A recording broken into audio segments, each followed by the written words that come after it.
सबसे बेहतर हम समाज में काम भी करना चाहते हैं। ये चाह तो है, लेकिन ये चाह कैसे पूरी होगी, इस पर भी प्रत्येक घर परिवार को विचार करना होगा।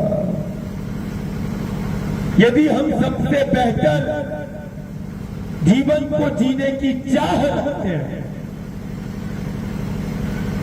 और यदि हम सबसे बेहतर जीवन को बनाने की चाह रखते हैं और जीने की चाह रखते हैं, यदि हमारे अंदर सबसे बेहतर अपने घर द्वार को देखने और रखने की चाह है और सबसे बेहतर यदि समाज में काम करने की चाह है, तो ये ध्यान देना कि यदि सबसे बेहतर जीवन को यदि किसी ने दिया है और दे रहा है या देगा, तो जीवन को यदि कोई हमारे बना सकता है और हमारे घर द्वार को सबसे बेहतर यदि कोई रख सकता है, तो युग साक्षी है, सदी साक्षी है। ये सत्य को अपने जीवन में धारण कर लेना, सबसे बेहतर जीवन देने वाली है मां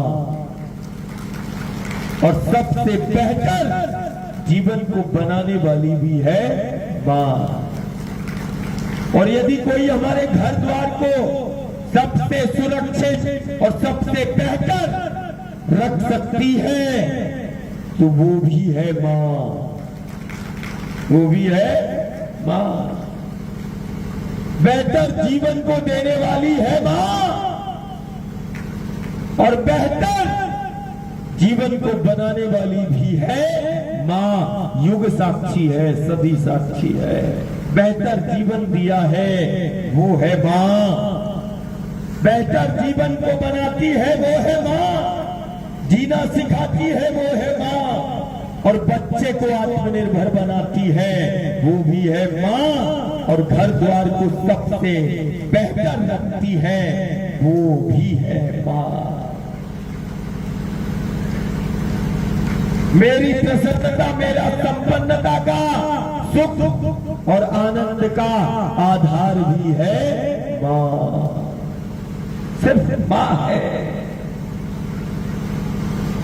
सिर्फ मां है। और मां हमने किसको कहा? शक्ति को। और शक्ति किसको कहा? जो जीव जगत ब्रह्मांड को प्रकट करती है, जीव का संचालन करती है, जगत का संचालन करती है। हम शक्ति आराधना करते हैं, हम शक्ति की उपासना करते हैं, हम शक्ति साधना करते हैं, आराधना करते हैं।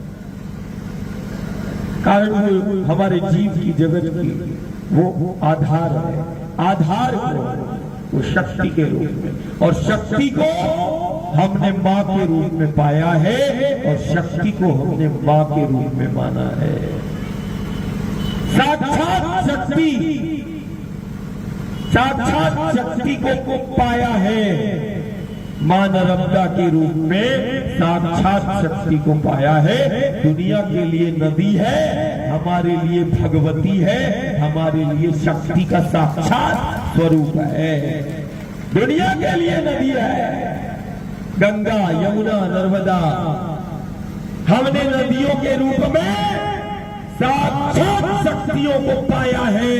दुनिया के अंदर यही देश है, यही धरा है जो नदियों के रूप में साक्षात शक्तियों को पाया है। गंगा के रूप में, यमुना के रूप में, गोदावरी, कावेरी के रूप में,